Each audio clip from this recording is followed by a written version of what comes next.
Qu'est-ce qui se passe sur les marchés? Tout est dans le rouge. On a perdu, il me semble, quasiment 15% sur le CAC 40. On va regarder ça. Voilà, vous voyez, 14,8% pour l'instant sur le CAC 40. Est-ce qu'il faut paniquer? Effectivement, hein, tous les indicateurs sont au rouge. On a l'indice japonais, pareil, qui perd encore 12%. Donc il y a énormément de panique sur les marchés. Qu'est-ce qu'il faut faire pendant ces périodes-là? On va faire le point sur cette vidéo.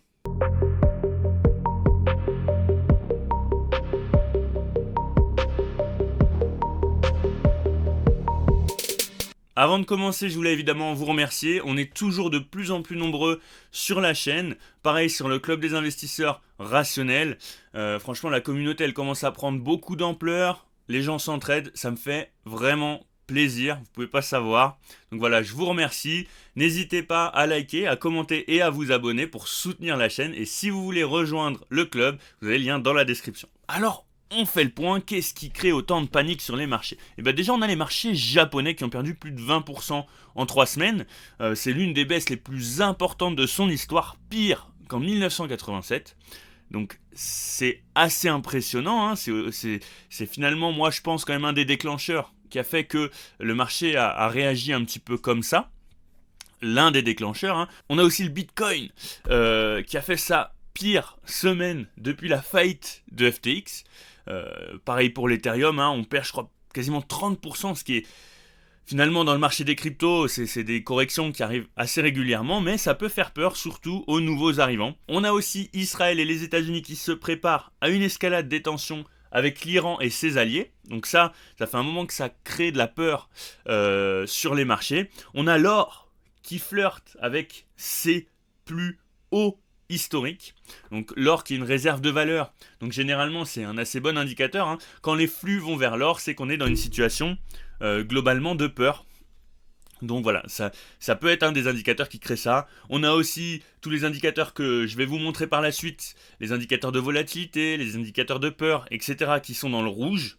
Et on a les grosses actions Nvidia par exemple, celles qui ont drivé le marché, celles qui ont drivé le S&P 500 par exemple, sur les dernières semaines, les derniers mois, qui sont en très forte baisse, hein. Vous allez le voir dans cette vidéo. Donc voilà, globalement on a un marché qui est inquiet. Alors qu'est-ce qui se passe? Si vous suivez un petit peu les groupes finance, les groupes bourses, que vous regardez un petit peu les médias bourses, il y a énormément d'inquiétudes et de peur sur les marchés. Il y a plein d'indicateurs qui se réveillent. Effectivement, on a par exemple le VIX, qui est un indicateur de volatilité qui se rapproche des 40, sachant qu'à partir des 40, on considère qu'on est dans un marché qui panique. On a aussi le Fear and Greed Index de CNN qui est dans la peur. On n'est pas encore dans la peur extrême, mais on est quand même à des niveaux de peur qui sont assez importants. Et si on regarde d'autres indicateurs, on voit par exemple qu'on a la règle de SAM. C'est une règle qui surveille l'évolution du taux de chômage. Et là, en l'occurrence, le taux de chômage en juillet a très fortement augmenté. Et à partir d'un certain seuil, c'est un indicateur qui arrive avec quand même pas mal de fiabilité à démontrer qu'un État entre en récession, qu'une économie entre en récession à partir de ces niveaux. Et vous voyez que globalement ça a plutôt bien fonctionné en 2000, en 2008, etc., etc. Je vous donne les éléments les plus récents. Effectivement, on a eu aussi le Covid, mais c'est un petit peu un événement exceptionnel. Donc voilà, donc effectivement, il y a de l'inquiétude, il y a de la peur sur les marchés, que ce soit aux États-Unis ou en Europe. Donc voilà, on est dans un marché qui est dans la peur. Alors, il faut quand même relativiser, hein. Si on se recule un petit peu, et puis on va évidemment se mettre aussi en weekly, si on se recule un petit peu, on voit quand même que la baisse actuelle, elle a pour l'instant rien d'exceptionnel, hein. On est sur un marché qui, comme le disait très bien Benjamin Graham, oscille entre des périodes d'euphorie très souvent exagérée, et des périodes de pessimisme, pareil, qui sont souvent exagérer, et le but c'est de trouver un juste milieu, ou alors de vendre aux optimistes et d'acheter aux pessimistes. Donc pour l'instant, c'est pas catastrophique. Effectivement, on pourrait continuer notre baisse et il faut forcément s'y préparer. On la colle plusieurs fois sur la chaîne, aussi sur le Patreon. On arrivait à des niveaux où ça pouvait commencer à être intéressant de prendre des profits. Alors sur le Patreon, il y en a qui ont pris énormément de profits, il y en a qui en ont moins pris, et c'est vrai qu'à l'heure actuelle, il y en a qui se retrouvent, je suis sûr que c'est le cas aussi pour vous, mais il y en a qui se retrouvent sans liquidité. Ou alors qui rachètent toutes les actions, n'importe quelle action, à chaque baisse. Donc je rachète ici, je rachète ici, je rachète ici. Sauf que ça fonctionne pas comme ça. Personnellement, dans ce genre de période, alors là, vous le savez, je vous le répète depuis un moment sur la chaîne, en ce moment, j'ai des liquidités qui sont supérieures à 20%. Et je recherche pas n'importe quelle action. C'est-à-dire que j'ai fait le ménage sur mon portefeuille, petit à petit, au fur et à mesure de la baisse. J'avais déjà commencé à vendre certaines actions sur lesquelles je considérais que j'avais une plus-value qui me satisfaisait, et sur lesquelles je considérais qu'on arrivait sur des niveaux qui étaient un petit peu des niveaux de résistance un peu cruciaux. Donc, j'ai pas mal de liquidités en ce moment. Est-ce que je recharge n'importe quelle action, n'importe quand? Pas du tout. Déjà, ce que j'ai fait, c'est que j'ai fait le tri. J'ai gardé les actions que je considère comme étant les plus fortes, celles qui réagissent le mieux aux baisses des marchés. Alors, ça c'est plus ou moins vrai parce que j'ai encore par exemple du ASML en portefeuille, mais pour moi c'est une grosse conviction que je veux garder sur le long terme. Et je considère que mon PRU, il est suffisamment bas pour que j'ai pas trop à m'inquiéter vis-à-vis de cette action-là. Même si, effectivement, si on venait à rentrer dans un marché complètement pessimiste, notamment sur la tech, on pourrait baisser plus bas.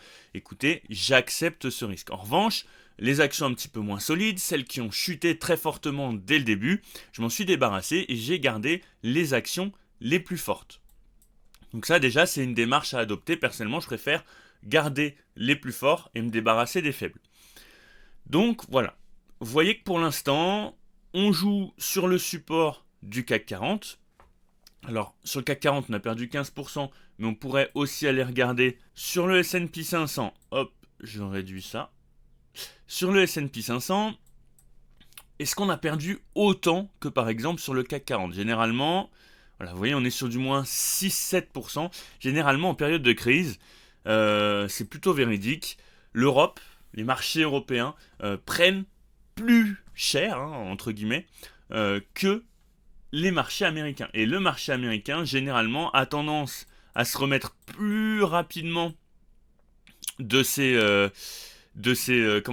baisses. Voilà, parce que ils ont globalement une économie qui est quand même plus résiliente. On l'a vu sur les derniers chiffres. L'économie américaine, malgré la baisse des taux, a quand même une résilience qui est assez incroyable. Donc c'est aussi pour ça, personnellement, que je vais avoir une préférence pour le marché américain dans une période comme celle-là. Vous le savez, sur le CTO, je ne vends pas les actions, c'est des actions que je garde sur le très long terme. C'est la stratégie du compte titre qu'on a créé ensemble pour la chaîne. Donc je ne vends pas les actions. Après, globalement, le CTO réagit mieux que le PEA, globalement. Donc voilà.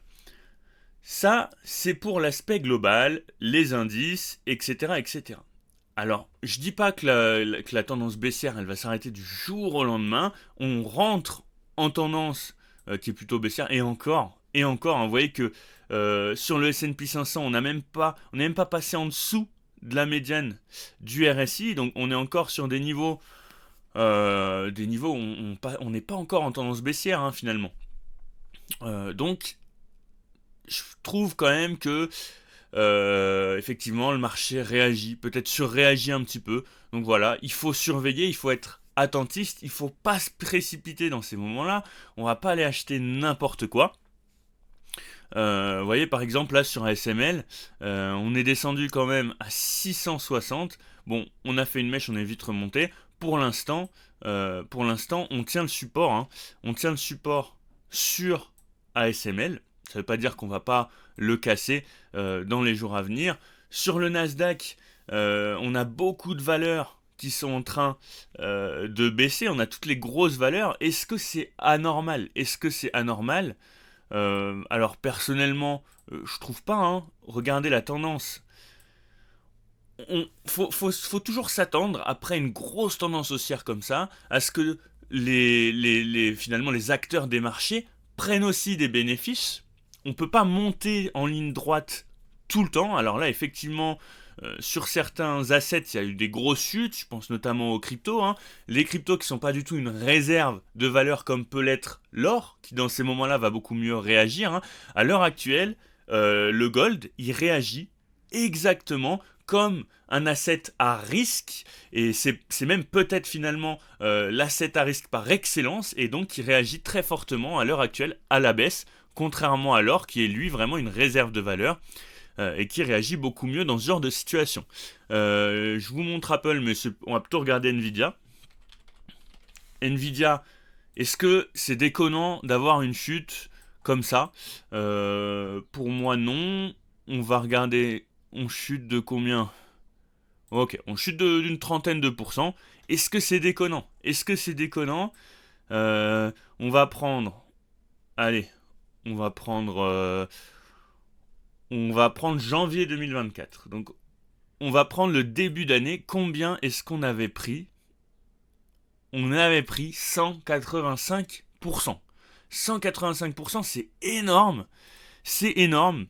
Donc c'est normal qu'on ait une correction, peut-être qu'elle sera plus profonde que ce qu'on a actuellement, et si on regarde bien, on l'avait identifié, hein, sur le secteur des semi-conducteurs, du moins sur les actions qui performaient, ASML, Nvidia, BE, etc., etc., on avait constaté une divergence baissière sur le RSI, donc on était plutôt prudent, nous, sur le Patreon, notamment sur ASML. Et donc voilà, le but c'était de trouver des zones d'achat assez intéressantes, avec des zones de valorisation plus cohérentes. Plus cohérentes, même si on regarde le PEG de Nvidia, à l'heure actuelle il doit être quand même proche de 2, voire 1,5. Ce qui n'est pas non plus affolant, comme ce qu'on a pu connaître pendant la bulle internet des années 2000. Donc voilà, il faut quand même relativiser. Effectivement, le marché baisse, vous allez voir du rouge sur vos portefeuilles. C'est normal, on peut pas tout le temps être dans le vert. Donc voilà, il faut accepter la situation, et il faut surtout se tenir à sa stratégie.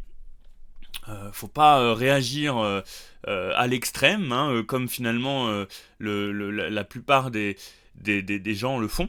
Donc voilà, hein, faut s'en tenir à son plan, ne pas paniquer. S'il y a une récession, effectivement, il faudra peut-être ajuster certaines choses, hein, comme je vous l'ai dit, mais faut pas paniquer, hein. Si on regarde les marchés sur très long terme, c'est haussier. Donc voilà, faut vous former, et puis il faut surtout faire les choses bien. Je vous remercie d'avoir regardé la vidéo. Comme d'habitude, n'hésitez pas à liker, à commenter et à vous abonner, ça permet de soutenir la chaîne.